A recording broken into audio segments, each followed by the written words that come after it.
One thing you might not know about Bill is Bill planted the New Haven Vineyard. One of the stats, hopefully this is not too embarrassing, but I know the New Haven Vineyard and Bill's pastoring journey is basically as long as I've been alive. So I just think about that with him where I'm like, wow, like he has been faithful. Like I was not being, well, I don't know, you have to talk to my mom and dad. If I was being faithful at 5, I probably was being disobedient. But Bill, Elander, and Lainey were being faithful to the Lord's call in their life. So I just want to thank Bill and Lainey publicly right now just for all the work they've done for this church, planting, for the work in Connecticut, for the work in this region. You guys have just been faithful, and we're so thankful for that.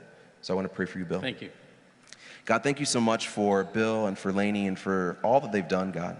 Thank you for their hearts of service to you, the longevity they've had, the way that they've had integrity, God, not just in their actions, but in their heart. Now they've cultivated hearts that long for you, he's going to be speaking out of not just something he's talking about, but something he's lived, something that's breathing inside of him. Thank you for the work of the Holy Spirit in his life. And I just pray that we would be attentive and we would really be ready to feast on what you're doing, God, through him sharing for us. Thank you so much for that. In Jesus' name, amen. Amen. Thank you. There's some question whether this microphone's going to work, so if it starts howling or something, just let me know. Okay. I have a new tablet, and now I have facial recognition.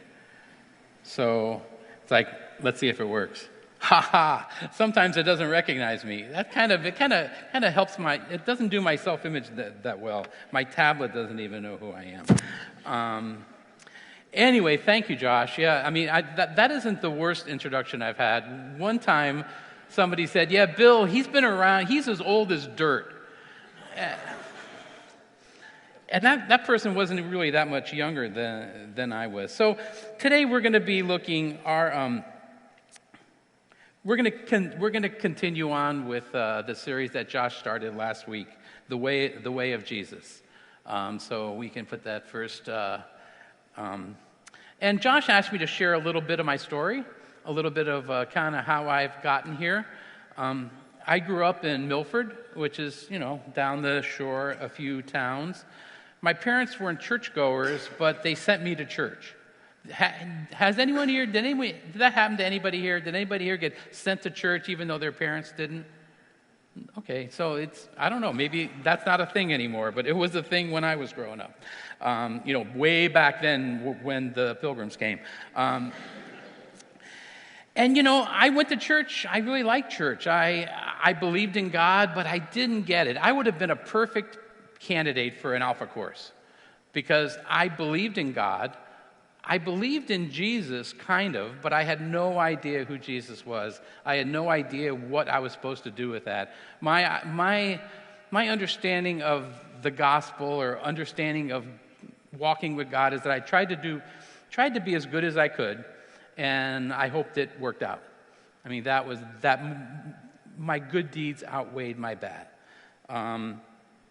That didn't take me too far, and in my early adult years, I spent kind of doing my own thing, drinking and drugs and music, and all here in New Haven. And after a while, God just got me. He was pursuing me for a couple years, just speaking to me by the Spirit, and just in some ways, in a very annoying way. He would break into my thoughts, he'd break into my life, and I really wasn't interested in that. But eventually, the Spirit softened my heart, and I gave my life to him when I was a senior in college. And after graduating, I moved to California to work in doing films. And almost immediately, so I was really happy going to California. You have to understand that. I mean, I was getting out of Connecticut, which was, a goal of most of my friends was to leave. And I actually did it. I actually made it out of the state. And I was really happy to be in California. The climate, I found a church I really liked, which I didn't find here. But almost immediately after I arrived, 2 months after I arrived, the Lord gave me a really dramatic kind of call to come back to Connecticut and start a church. I mean, it was totally unexpected. I had no desire to be in ministry, be a pastor. I was just really happy being a film editor. I mean, really, really, really happy being a film editor. But that call completely changed my life. I mean, it was so dramatic, it was so sure that from that point on, I knew that what God wanted me to do was to come back to Connecticut. And I started on that journey. The first step of that journey is I went to Arizona, northern Arizona, for a couple years and planted a church there. After that, I came back to California and went to seminary, which is where I met my wife, Lainey.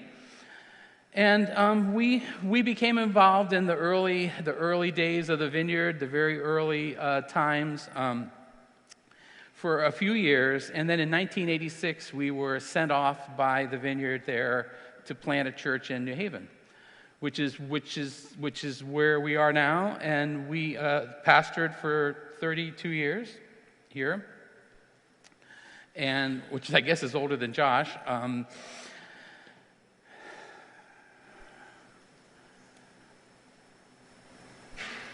I always struggled with my devotional life.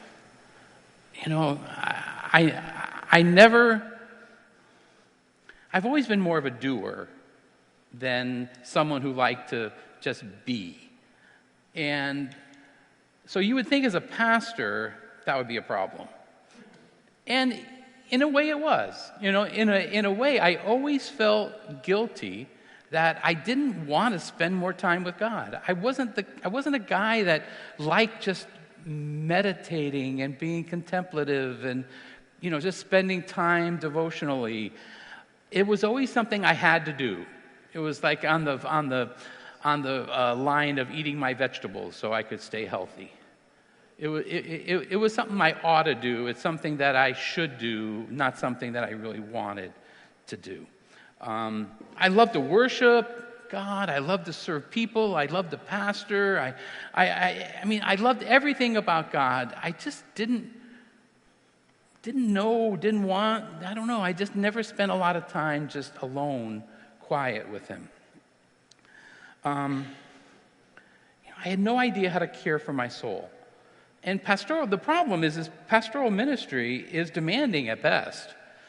And, you know, over the years of pouring out my life for others and, you know, various church crises, and I had a really severe illness in 2007, I found myself in a really difficult place. I was physically, emotionally, and spiritually drained. I felt wiped out. I felt a failure in both life and ministry. And yet I'm still pastoring. I'm still leading the church, and yet that's just where I was on the inside of my soul.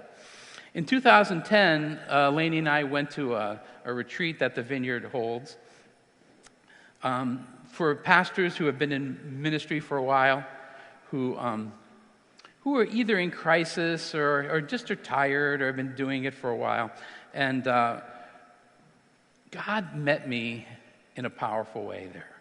It wasn't like a retreat kind of high where you go and you kind of get really up, you know, you get kind of excited about things, and then in a week or two or a month, you kind of come back down to where you were. Something very deep. There's a deep soul connection or maybe reconnection that happened. God started at that retreat, and afterward, He started to stir up things inside of me. He started to stir up desire, which I really didn't have a whole lot of. Most of my relationship with God was based on being faithful, and I was very, very faithful. But desire was not really part of that equation. The next year, I went on a 3-month sabbatical because I really felt like I needed to learn how to have a relationship with God that wasn't that didn't involve ministry. So I took 3 months and didn't do any ministry and just had to be with God. And it was really challenging. It was really hard. But at the end of that 3 months, I started to learn so I'm like a doer. I can't sit still. I literally have ADD. Sometimes we just kind of joke that we have ADD. I really do have ADD, which I didn't even know then at the time. But I started to learn how in the midst of all that, I started to learn how to have a relationship with God. I started to learn how to go deep with God. I started to learn how to have a real soul connection with Him. Lainey and I both connected with spiritual directors, which I had never even heard of at that time, and that was really life-giving for both of us, and we both ended up going through training to become spiritual directors. And as we started to grow, as things started to happen in our lives, we felt God calling us to transition from being full-time pastors to working full-time in spiritual direction, spiritual formation. God gave me a real heart to minister to other pastors, because after all this time, I was here for 32 years, but I had pastored for another, 7 years before that in different places. But I really had a heart for pastors who were like me. And what I found, and what I knew, I didn't even find it, I knew that most pastors were in the same place I was. And whenever I tell my story in pastors' groups, they just sit around and they're going, yep, that's me. And God has given me a call to help care for their souls. I do spiritual direction with about 40 people now a month, and most of them are pastors. And I love sitting with pastors. I love helping them I love envisioning them, really is what most of it is, envisioning them what a relationship, a really fruitful, intimate relationship with God could look like, and what a real soul connection could be for them. We began we started doing we led the Eastern Region Soul Care Task Force, and we started a ministry off of our church called Soul Tend in order to kind of do some of this stuff.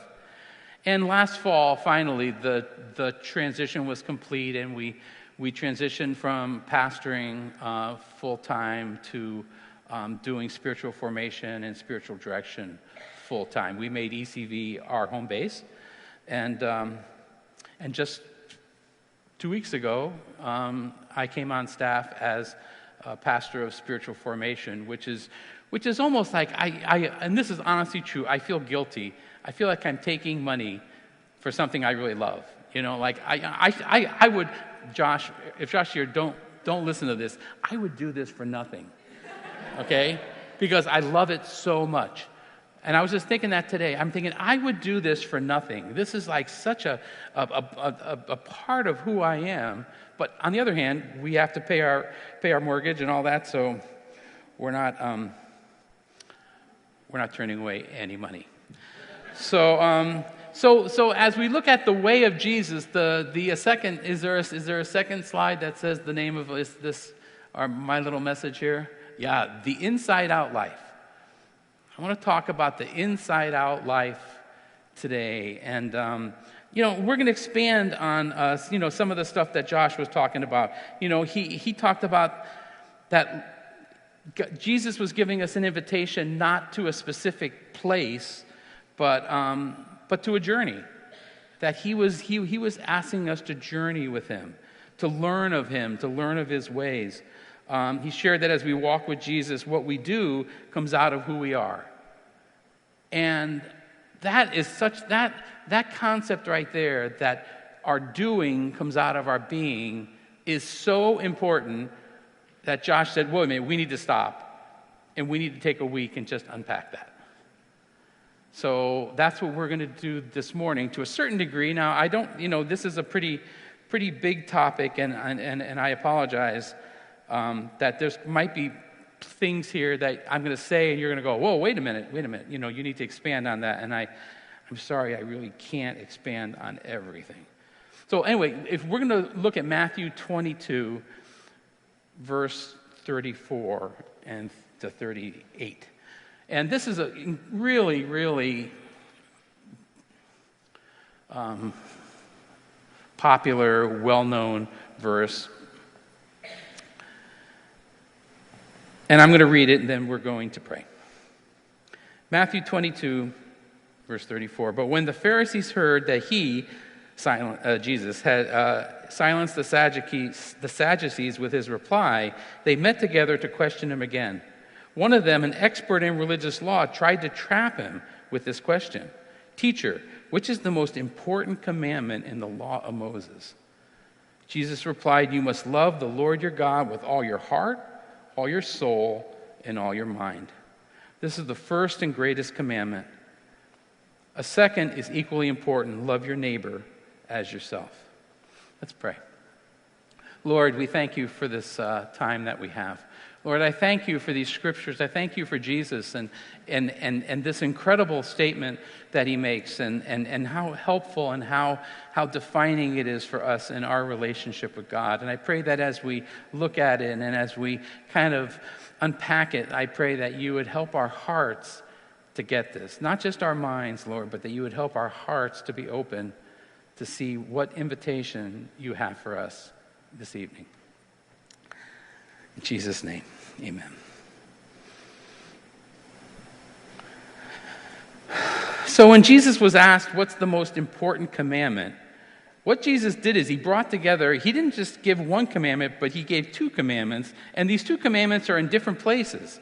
You may not know that just from a casual reading, but he takes a commandment from one part of the law, and he takes another commandment for the other part. And I think the fact that he takes these two and puts them together is really significant, and it's really telling for what he wants us to learn from this. So he says, the first one he cites is from Leviticus, and it calls us to, so it says, what is the most important commandment? The first one is from Deuteronomy. Sorry, I skipped a paragraph here. The most important commandment, he said, is to love God. Being a follower of God is about loving him. Now, as I've thought about this, I'm thinking this is pretty cool. There could have been any number of commandments that Jesus could have given us, and some of them could have been kind of hard. They could have been something that would have been taxing, something that would have been almost impossible to achieve. But instead, Jesus says the most important thing you can do in your life is to love God. Now, God is amazing. Just to have that be our command. It's like saying, Bill, I'm going to give you the most important commandment. You need to eat hamburgers. I love hamburgers. And, like, oh, wow, I get to eat hamburgers. That's my command. Well, this is like, if I like hamburgers and you like whatever you like, how much more are we just overwhelmed by the joy of being able to spend time with God? The first and foremost thing he calls us to do is the thing that we get the most enjoyment out of. It's the thing that brings us the most life. It's the thing that brings us the most meaning. And he says the most important thing you can do in your life, and there's lots of things. The Jewish people at that time had not just the laws in the Old Testament, but they made laws upon laws upon laws. They made laws to help define what the laws were. If the laws weren't specific enough, they made more, and then more on top of that. And he's saying, forget all those laws. Here's the most important one. You need to love God first and foremost. You need to have a relationship with your Father, your Heavenly Father. We love God. We develop this intimate love relationship with Him. We just hang out with Him so that our soul becomes saturated and our lives start to bear fruit. This is our task as Christians. That's the thing that's the most important thing we can do is to hang out with God, which is kind of ironic because I just told you my story, and of all the things I did as a pastor, that was hardly one of them. I really didn't spend a lot of time. I spent a lot of time serving God. I spent a lot of time reading about God, learning about God. I spent a lot of time doing a lot of things that had God involved in them. But I'm not sure that I spent a lot of time just loving him. Spending time just being quiet with him. Spending time just listening to him. And the thing is that sometimes, honestly, I think I heard other people, it's almost like, well, I have to spend time with God. But really what it is we get to spend time with God. We have a God that wants to spend time with us. We have a God, the creator of the universe, that wants nothing more. He says the most important thing you can do is to hang out with me and love me and be with me. And I want to be with you. We want to have that deep, intimate relationship.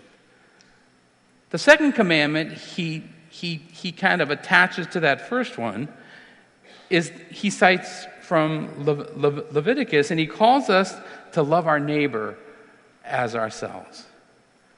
So this, the first one is totally relational. Love God. So to build a relationship with God. The second one is to love other people. So that's still relational, but now it's outward focused. So loving our neighbor is not just telling the person who lives next to us that we love them, although you could do that. But loving God, it really encompasses all the things we do as we live out our lives in Jesus. It has to do with showing God's love to our neighbors around us. It has to do with caring for the poor. It has to do with fighting for justice. It has to do with impacting the community around us. Everything that we do, all of our actions, all of our doing is encapsulated in this command: love your neighbor as yourself. Now, these two commandments, love the Lord your God with all your heart, all your soul, and all your strength, and then love your neighbor as yourself, you put those together, and it's the foundation of the process of spiritual formation in our life. Now, I'm the pastor of spiritual formation, and I would guess that probably 80% of you aren't really clear on what spiritual formation is. Which I'm not pointing any fingers at it. You probably are ahead of the curve for most people in churches, because I think Patrick said this at one of the meetings that we had. I told them I don't even like the term spiritual formation because nobody knows what it means. And worse, everybody's got a little different idea of what it means. So I'd almost like to just can that and come up with a whole different term that is really crystal clear. But I don't have that term yet, so we're stuck with spiritual formation. But what it is, there's three aspects of spiritual formation. I'm going to try to make this simple so that maybe we can kind of get a little bit of a clarity, a little bit of a definition as to what spiritual formation is.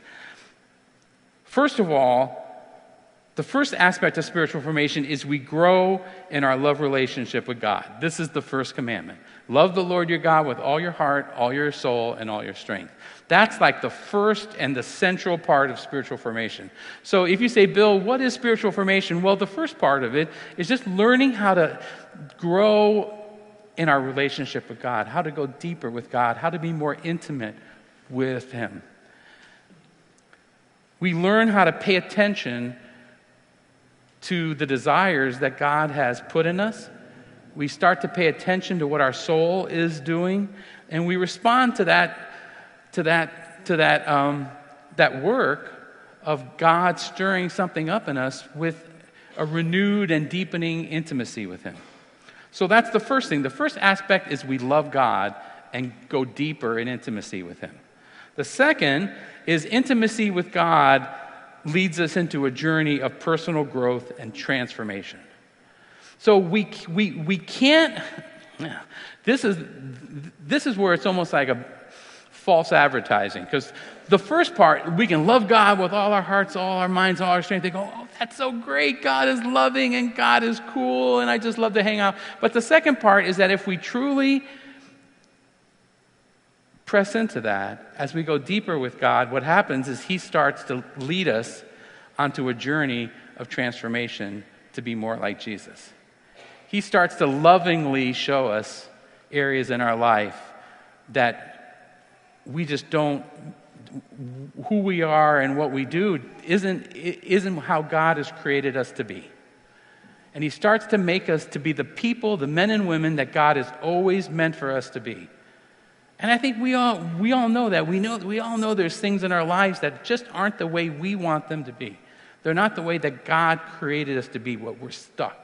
We have habits, we have thoughts, we have behaviors, we have addictions, we have fears, anxieties that we don't want.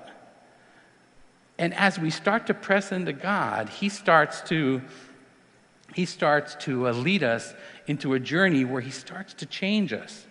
Not by pointing his finger, but by just working and wooing us and loving us, and starts to make us more like him. It's a natural result of our deepening relationship with God. So we go deep with God. We come into this process of transformation, and this is all part of that first commandment. Love the Lord your God with all your heart, all your mind, all your soul, and all your strength. That includes the first two parts of this. That includes the deepening relationship with God, and then as we do that, as we start to spend time with him, he starts to make us more like him. And then finally, the third thing is kind of it's the process that we're more familiar with, and that's that as we're transformed into the image of Jesus by the work of the Holy Spirit, we start to naturally engage in the mission of Jesus in the world around us. So as we start to grow and we start to fall in love with God, we start to become more like him, what happens is then we start to do the things, because we're becoming more like Jesus, we're starting to have more of Jesus' heart. We're starting to have more of his love. We're starting to have more of his compassion. And see, as we start to become more like him, that love and that compassion is in us, and it's growing, and it compels us to go out and do the things that Jesus would do if he was here.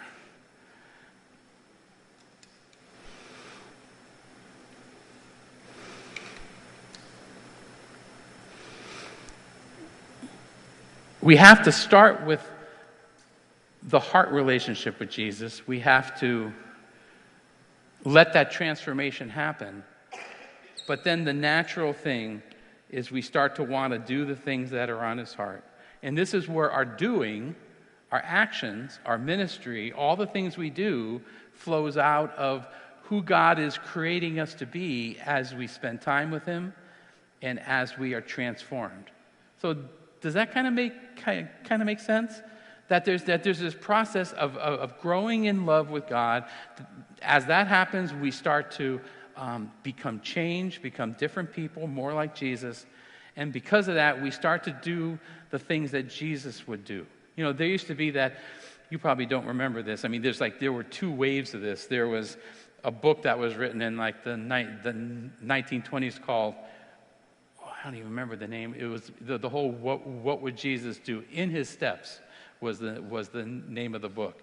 And the whole premise of it is that if you start each day, each moment saying, what would Jesus do? And then just try to do that. But see, I don't think that's really the way that spiritual formation works. Spiritual formation is not us asking the question, what would Jesus do?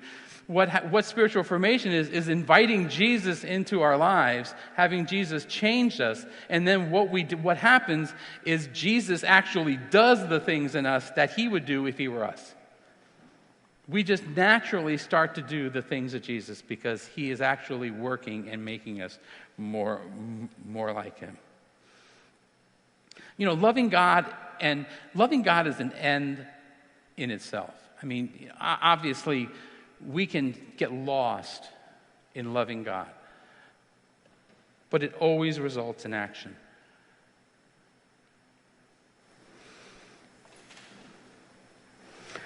So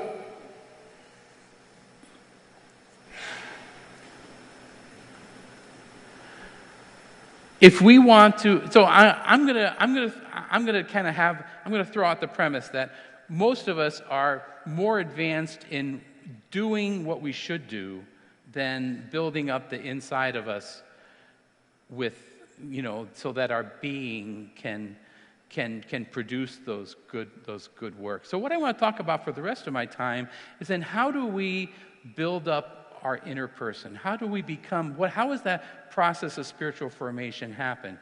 How do we love God and let that start to work in us? So what happens is we do that by having healthy roots.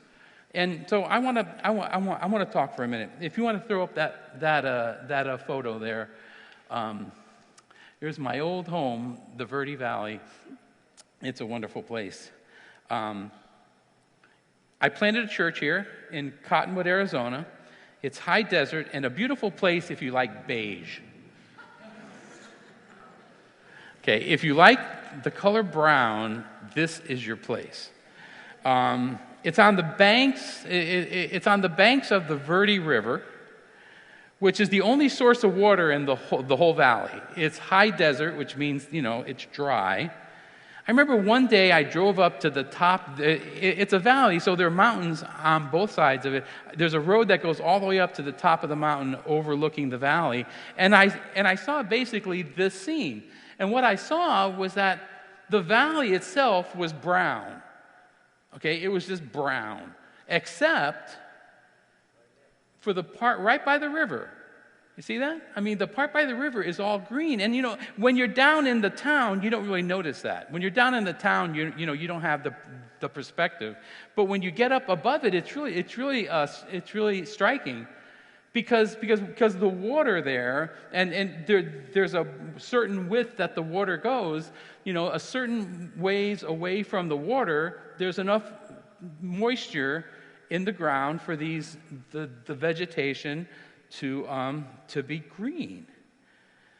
Now, all the vegetation in this valley had the same purpose, to grow and to be healthy. But unfortunately, only some of it was close enough to the river to get water. So there were bushes and trees and shrubs that were near the water that were really nice. And if you were right down by the water, it was quite a pleasant place. But if you go a little bit farther out than that, you have these poor bushes, and I'm just kind of feeling sorry for them because I'm thinking, here are these bushes that hey, I could be as good as those other bushes if you stick me near the water, and they have the same purpose, the same, They could be as lush and green as the others. But what was the difference? The difference, as I said, was where they had their roots down. And Jeremiah 17, I want to look at that verse. Jeremiah 17. The prophet says, "But blessed is the one who trusts in the Lord, whose confidence is in him. They will be like a tree planted by the water that sends out its roots by the stream. It does not fear when heat comes. Its leaves are always green. It has no worries in a year of drought and never fails to bear fruit." When a tree is planted near water, when it's able to get its roots down into where the water is, trees become green. They become lush. They become healthy. When they're not rooted into water, where they're not rooted into moist soil, it isn't up there, but they become brown.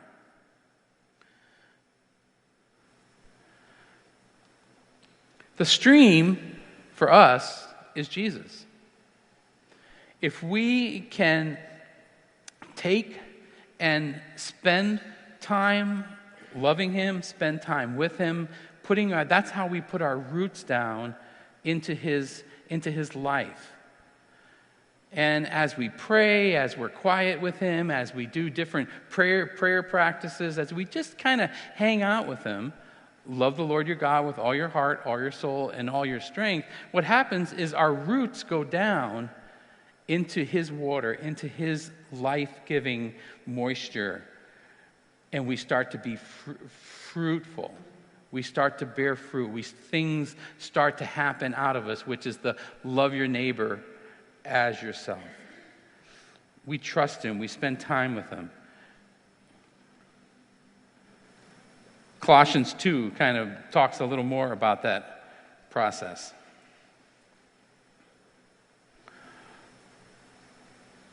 And now, just as you accepted Christ Jesus as your Lord, you must continue to follow him.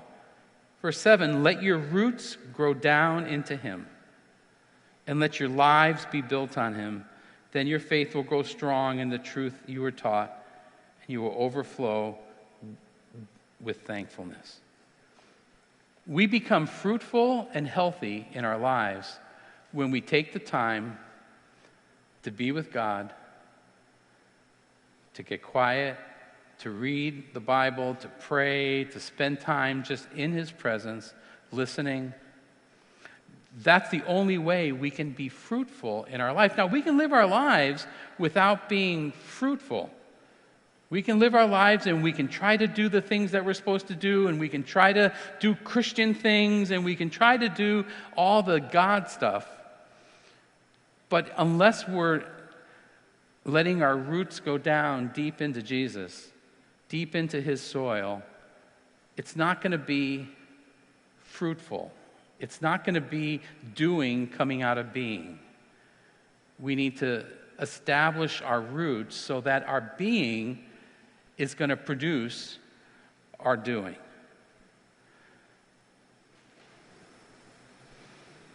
And it's easy to focus on the last part of spiritual formation. It's easier to focus on what we need to do. And we're going to go out and we're going to feed the poor. We're going to go out and do justice. We're going to go out and minister to our neighbors. But that can only happen successfully, fruitfully over the long term when it's coming out of a deep rootedness in the life of Jesus.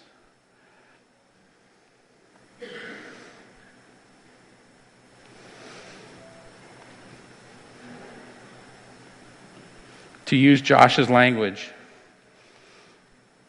our doing has to come out of our being. Now, here at ECV, there's a rich culture of doing. This is an incredible community of people who are committed to doing the works of Jesus.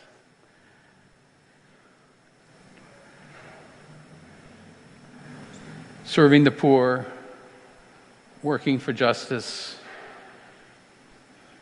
fighting for immigrants,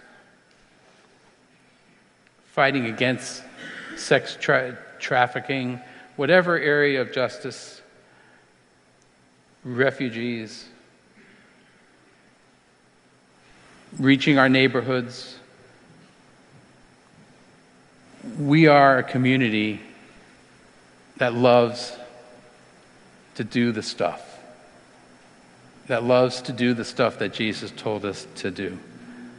I think our challenge is that we don't want to go and do and kind of outpace our being. We want our doing to be in proportion to our being. We want our doing to flow out of our being. And we can do this for a little while, but then it becomes dry, it becomes hard, it becomes empty, and we still might do it. Like I pastored 32 years, and most of that was just gutting it out, to be honest with you. Just gutting it out. Where it could have been right from the start, it could have come out of just a rich overflowing of my being. And to be honest with you, many pastors, that's the case with many pastors, and that's why there's such a high burnout rate for pastors, is their doing way outpaces their being. So Jesus is giving us an invitation. He's saying, you know what? I'm giving you, this is the most important commandment. I want you to love me and hang out with me and let me love you. and let me build in you a deep set of roots that are going to go deep down into the rich soil of God's love, of his mercy. So I could ask this question, but I'm not seriously asking this question, so don't be offended by this question. But let's say I ask the question, who do you want to be? Do you want to be the lush green bushes down by the river? Or do you want to be the dry brown shrubs away from the river? Now, I know that all of you want to be the lush green, but I think that we need to look and we need to say, if that's true, then why not accept God's invitation? Because God, maybe you didn't realize this until just now, but God, right this minute, is giving you an invitation to go deeper with him. Right now, his Spirit is working in many people's hearts, and he's drawing you and saying, come and love me. I know you do a lot, and I'm happy with that. But come back to your first love. Come back to that place of fruitfulness, of saturation in the Spirit.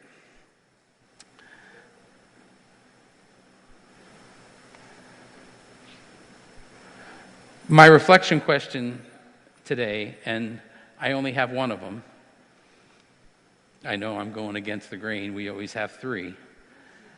But I even asked Josh permission. I said, can I only have one reflection question? Because there's really only one question that I want us to reflect on. So our reflection question is, ta-da, how might God be inviting you to deepen your roots into him? How might God be inviting you to deepen your roots into him? If the worship team would come up, please.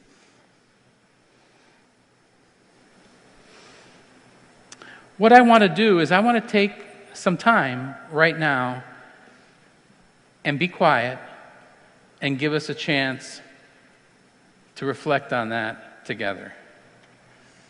Because I believe that something's happening in people's hearts today. That some of you are feeling this drawing. Some of you are feeling this, just that God is doing something. So I'm going to pray. And I'm going to invite the Holy Spirit to come and do what he wants to do with us. And all you have to do is to sit and see what God might say, what God might do. And then we're going to, that's going to lead into a time of communion and then worship where we get to actually do a little loving of God.